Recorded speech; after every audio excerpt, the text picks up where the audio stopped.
പ്രതീക്ഷയോടുകൂടി കാണുക എന്ന് പറയുന്ന വൻകിട പദ്ധതി അതിന്റെ എല്ലാ അർത്ഥങ്ങളിലും പൂർണ്ണമാകുക എന്ന് പറയുന്നത് കേരളത്തിൽ നൽകുന്ന ഒരു അഭിമാനം അതൊട്ടും ചെറുതല്ല. നമ്മൾ നേരത്തെ ഈ പദ്ധതിയുമായി ബന്ധപ്പെട്ട പ്രത്യേകതകൾ കഴിഞ്ഞ കുറേ ദിവസങ്ങളായി മാധ്യമങ്ങളോട് നമ്മൾ വായിക്കുന്നുണ്ട്. അത് ഏത് തരത്തിൽ പ്രയോജനപ്പെടുമെന്ന കാര്യത്തിലൊക്കെ വലിയ വ്യത്യാസം എങ്ങനെ സംഭവിക്കുമെന്നുള്ള കാര്യമൊക്കെ നമ്മൾ അതിനെക്കുറിച്ച് ജനത്തിന് വലിയ അവബോധമുള്ള ഒരു സംഗതിയാണ്.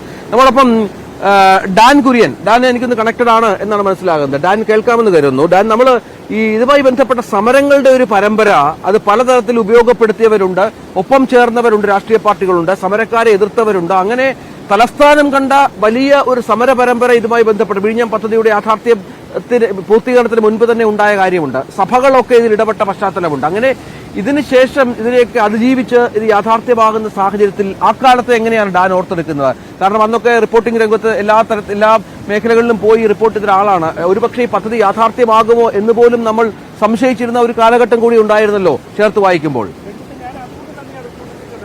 അങ്ങനെ സമര കോലാഹലങ്ങൾ കൊണ്ട് കലുഷിതമായ ഒരു സ്ഥലത്താണ് ഇങ്ങനെയൊരു പദ്ധതി അഭിമാനപൂർവ്വം തലയെടുപ്പോടെ ശിരസുയർത്തി നിൽക്കുന്നുവെന്ന് പറയുന്നത് തന്നെയാണ് നമുക്കേറെ സന്തോഷം തരുന്ന ഒരു കാര്യം. കാരണം നമുക്കറിയാം, സമാനതകളില്ലാത്ത ഒരു സമരത്തിനാണ് ഈ കടലും കരയും 140 ദിവസം സാക്ഷ്യം വഹിക്കുന്ന സാഹചര്യമുണ്ടായത്.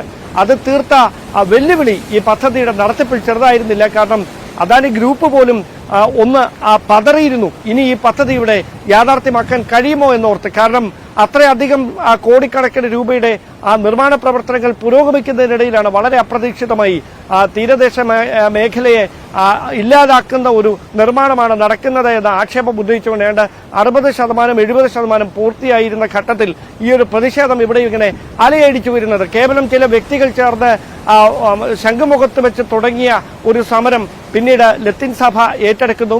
ലത്തീൻ സഭ അതിന് പിന്തുണയുമായി വരുന്നു. മറ്റ് ഈ ചില സംഘടനകൾ അവർക്ക് പിന്തുണയുമായി എത്തി. ഡൽഹിയിൽ നിന്നുള്ളവർ പോലും പിന്നീട് ഈ സമരത്തിലേക്ക് അണിചേരുന്നു. അങ്ങനെ കേരളം കണ്ടിട്ടില്ലാത്ത തരത്തിൽ സമാനതകളില്ലാത്ത ഒരു സമര പരമ്പരയ്ക്ക് തന്നെ ഈ തുറമുഖ കവാടം മുല്ലൂരിൽ നമ്മൾ പിന്നീട് സാക്ഷ്യം വഹിക്കുകയാണ്. അത് പിന്നീടുണ്ടായ കലാപം നമുക്കറിയാം. അത് പോലീസും സമരക്കാരും തമ്മിലുള്ള വലിയ ഏറ്റുമുട്ടലിലേക്ക് വരെ കാര്യങ്ങൾ എത്തി. വളരെയധികം നീണ്ട ചർച്ചകൾക്കും ഇടപെടലുകൾക്കും ഒടുവിലാണ് ഈ പ്രതിഷേധങ്ങൾ അവസാനിപ്പിച്ച് സർക്കാരുമായി ഉണ്ടാക്കിയ ഒത്തുതീർപ്പ് വ്യവസ്ഥയുടെ അടിസ്ഥാനത്തിൽ ഈ പ്രതിഷേധം പൂർണ്ണമായി ഇല്ലാതാകുന്നത്. എനിക്ക് തോന്നുന്നു, അപ്പോൾ നമുക്ക് മനസ്സിൽ ഒരിക്കലും മറക്കാൻ കഴിയാത്ത ഒരു കാഴ്ച, ഈ സമരം നടക്കുന്നതിനിടയിൽ ഈ തുറമുഖം ഇപ്പോൾ ഇരിക്കുന്ന സ്ഥലത്തിന് മുകളിൽ നിന്ന് ഈ താഴേക്ക് ഈ വെള്ളത്തിലേക്ക് എടുത്തു ചാടുന്ന ആളുകൾ, അങ്ങനെ ചാടുന്ന വഴിക്ക് ഒരു വള്ളത്തിന് കടലിന്റെ നടുക്ക് വെച്ച് തീയിടുന്ന കാഴ്ച, സിനിമ സ്റ്റൈലിൽ ഈ കടലിന്റെ നടുക്ക് വെച്ചൊരു വള്ളത്തിന് തീയിടുകയാണ്. അവിടെ ഇരമ്പിയ പ്രതിഷേധം, ആ പ്രതിഷേധങ്ങളെയും ഇരമ്പിയാർത്ത സമര മുദ്രാവാക്യങ്ങളെയും ഒക്കെ അതിജീവിച്ചുകൊണ്ട് ഒത്തുതീർപ്പിന്റെ പാതയിൽ ഈ സമരം ഒടുവിൽ നിർബന്ധിതരാകുകയായിരുന്നു. അത് അവസാനിപ്പിച്ചുകൊണ്ട് പിന്നീട് ഈ തുറമുഖ പദ്ധതിക്ക് വേണ്ടി വഴിമാറിക്കൊടുക്കാനും അങ്ങനെ ഈ അനാവശ്യമായ വിവാദങ്ങൾ ഉയർത്തിയ മുഴുവൻ ആളുകൾക്കും ഇതിന്റെ പേരിൽ പാരിസ്ഥിതിക പ്രശ്നങ്ങൾ ഉണ്ടാകുമെന്ന് പറഞ്ഞ് വെല്ലുവിളിച്ച ആളുകൾക്ക് ഇങ്ങനെയൊരു പദ്ധതി ലാഭകരമായി ഇവിടെ നടത്താൻ കഴിയില്ല എന്ന് പറഞ്ഞവർക്കൊക്കെയുള്ള മറുപടി കൂടിയായി മാറുകയാണ് വിഴിഞ്ഞം രാജ്യാന്തര തുറമുഖത്തേക്ക് വന്നിരിക്കുന്ന സാൻ ഫെർണാണ്ടോ എന്ന അമ്മക്കപ്പൽ. സ്വാഭാവികമായി ഇനി അങ്ങോട്ട് നമുക്ക് നൽകാൻ പോകുന്ന വികസന കുതിപ്പിന്റെ ഒരു ദിശാസൂചകം മാത്രമാണ് എനിക്ക് പിന്നിൽ കാണുന്ന സാൻ ഫെർണാണ്ടോ. അതുപോലെ നിരവധി അമ്മക്കപ്പലുകൾ ഇനി വരാൻ കിടക്കുകയാണ്. ആ അമ്മക്കപ്പലുകളെ സ്വീകരിക്കുന്നതിന് വേണ്ടിയുള്ള ഒരുക്കങ്ങൾ തന്നെയാണ് ഏറ്റവും ഒടുവിൽ ഈ വിഴിഞ്ഞം തുറമുഖ കവാടത്തിൽ പുരോഗമിച്ചുകൊണ്ടിരിക്കുന്നത്.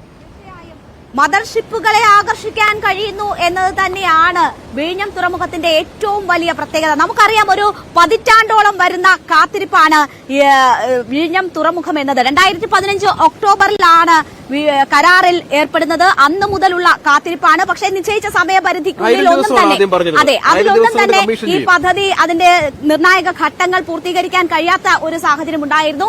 2015 ഡിസംബർ 5-നാണ് ഇതിന് തറക്കല്ലിടുന്നത്. അതിനുശേഷം 2017 ബർത്തിന്റെ ഉദ്ഘാടനം നടക്കുന്നു. 2023 ആദ്യ കപ്പൽ, അത് നമ്മൾ ഈ ഏറ്റവും അടുത്ത് കണ്ട വളരെ പ്രധാനപ്പെട്ട ട്രെയിനുകളുമായുള്ള ആദ്യ കപ്പൽ എത്തുന്നു. അത് മുഖ്യമന്ത്രിയുടെ നേതൃത്വത്തിലൊക്കെ വലിയ ഗംഭീര ചടങ്ങുകളായിട്ടാണ് വിഴിഞ്ഞത്ത് നടന്നത്. അങ്ങനെ പ്രധാനപ്പെട്ട നാഴികക്കല്ലുകൾ ഇതിനിടയിൽ പൂർത്തീകരിച്ച് ഏതാണ്ട് ഒരു പതിറ്റാണ്ട് നീളുന്ന കാത്തിരിപ്പിനാണ് അവസാനമാകുന്നത്. ഇന്നലെ ഏതാണ്ട് രാവിലെയോടുകൂടി തന്നെ മദർഷിപ്പിനെ ഈ ബർത്തിലേക്ക് അടുപ്പിക്കാനുള്ള നീക്കങ്ങൾ, അതിനുശേഷം വാട്ടർ സല്യൂട്ടോടുകൂടി ഡ്രഗുകളുടെ അകമ്പടിയോടുകൂടി നമ്മൾ കപ്പൽ ഈ ബർത്തിലേക്ക് എത്തുന്നത് കണ്ടു. ഇപ്പോൾ നമുക്ക് ദൃശ്യങ്ങളിൽ കാണാം, അവിടെ 2000 കണ്ടെയ്നറുകളുമായി മദർഷിപ്പ് ബർത്തിൽ കിടക്കുകയാണ്. 800 മീറ്റർ നീളമുള്ള ബർത്തിന്റെ ഏതാണ്ട് ഒത്ത മധ്യഭാഗത്തായിട്ടാണ് 300 മീറ്റർ സ്ഥലം ഈ കപ്പലിന് വേണ്ടിവരുമെന്നാണ് മനസ്സിലാകുന്നത്. അവിടെ ആ ബർത്തിൽ കപ്പൽ അടുപ്പിച്ചിരിക്കുന്നു.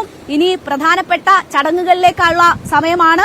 തിരുവനന്തപുരം നഗരത്തിൽ നിന്ന് 17 കിലോമീറ്റർ അകലെയുള്ള വിഴിഞ്ഞം എന്ന ഈ ചെറിയ ഗ്രാമം, ഈ തീരദേശ ഗ്രാമം, അത് ലോക ശ്രദ്ധയിലാണ് ഇന്നു മുതൽ. അതായത് ഇങ്ങനെയൊരു ഈ ലോകത്തിലെ 2ാമത്തെ കപ്പൽ കമ്പനിയുടെ ഒരു മദർഷിപ്പ് ഇവിടെ എത്തി, ഇവിടെ ലോഞ്ച് ചെയ്തതോടുകൂടി ലോക ശ്രദ്ധയിൽ, വിഴിഞ്ഞം എന്ന പേര് ലോക ശ്രദ്ധയിൽ ഇനി പ്രധാനപ്പെട്ട ലോജിസ്റ്റിക്സ് കമ്പനികളുടെ അടക്കം ബിസിനസ്സുകാരുടെ അടക്കം എല്ലാവരുടെയും ശ്രദ്ധയിലേക്ക് പോകുന്ന ഒരു നഗരമായി വിഴിഞ്ഞം മാറുന്ന ഒരു ആദ്യ ട്രാൻസ്ഷിപ്മെന്റ് തുറമുഖം എന്ന പദവിയിലേക്ക് ഒരുപക്ഷെ രഞ്ജിത്ത് നമ്മളെക്കാൾ മുൻപ് തന്നെ ഈ വിഴിഞ്ഞം പദ്ധതിയുടെ സാധ്യത മനസ്സിലാക്കിയത് വിദേശ രാഷ്ട്രങ്ങൾ അല്ലെങ്കിൽ അവിടെയുള്ള പ്രതിനിധികൾ എന്ന് തന്നെ പറയാം. അങ്ങനെ നമ്മൾ എന്താണ് വിഴിഞ്ഞത്തിന്റെ സാധ്യത എന്നത്, സ്വാഭാവികമായ ആഴം, മദർ കപ്പലുകൾക്ക് ബർത്തിലേക്ക് എത്താൻ അടുപ്പിക്കാൻ കഴിയുന്ന തരത്തിലുള്ള സ്വാഭാവിക ആഴം, ഡ്രഡ്ജിംഗ് നടത്തി ആഴം കണ്ടെത്തുന്ന പല തുറമുഖങ്ങൾ നമുക്കുണ്ട്. പക്ഷെ അത് ഭാരിച്ച ചിലവാണ് തുറമുഖവുമായി ബന്ധപ്പെട്ട്. സ്വാഭാവിക തുറമുഖം എന്ന പേര് കൂടി പ്രകൃതി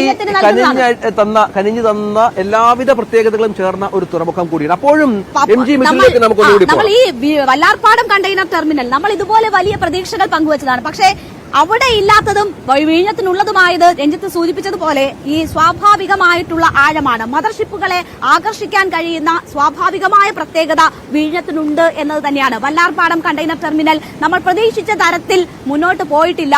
അവിടെ ഡ്രഡ്ജിങ്ങിനുൾപ്പെടെ നമ്മൾ ഈ ആഴം കണ്ടെത്തൽ നടപടികൾക്കുൾപ്പെടെ നിരവധി തവണ അതിന് ശ്രമിക്കേണ്ടി വരുന്നു, അതിന് പണം ചെലവഴിക്കേണ്ടി വരുന്നു. അത് അതിന്റെ മൊത്തം പ്രവർത്തനത്തെ തന്നെ ബാധിക്കുന്ന തരത്തിലേക്ക് എത്തുന്നു. പക്ഷേ അതല്ലാതെ അനുഗ്രഹിതമായി പ്രകൃതി തന്നെ കനിഞ്ഞ് അനുഗ്രഹിച്ച 24 മീറ്റർ ആഴമുള്ള തുറമുഖം എന്ന പ്രത്യേകത വിഴിഞ്ഞത്തിന് നമ്മളുടെ ഭാവിയെ സുന്ദരമാക്കാൻ കഴിയുന്ന അനന്ത സാധ്യതകൾ നൽകുമെന്ന പ്രതീക്ഷയാണ്. അപ്പോഴും ഈ വികസന പദ്ധതികളുടെ തിക്തഫലങ്ങൾ അനുഭവിക്കുന്ന നമ്മൾ ആദ്യഘട്ടത്തിലൊക്കെ പറഞ്ഞ പോലെ സാധാരണക്കാരായ ഒരുപാട് ജനങ്ങൾ, അവരെ കൂടി പരിഗണിക്കണമെന്ന് നമ്മൾ പറയുകയായിരുന്നു. എം ജി മിഥുൻ അതിലൊരാളുടെ കൂടെ ഉണ്ട്. വർഷങ്ങളായി കാലാകാലങ്ങളായി ഇവിടെ താമസിച്ചുകൊണ്ടിരുന്ന ഒരു വ്യക്തിയുടെ മിഥുനുണ്ട്. അപ്പം മറ്റു നാട്ടുകാരും പ്രതികരിക്കും. എന്താണ് ഈ വിഴിഞ്ഞം വരുന്നതോടുകൂടി അവരുടെ ജീവിതത്തിൽ ഉണ്ടാകുന്ന മാറ്റം എന്നുള്ളത്? മിഥുൻ, എന്താണ് അവർക്ക് കുറച്ചുകൂടി കാര്യങ്ങൾ പങ്കുവെക്കാറുള്ളത്?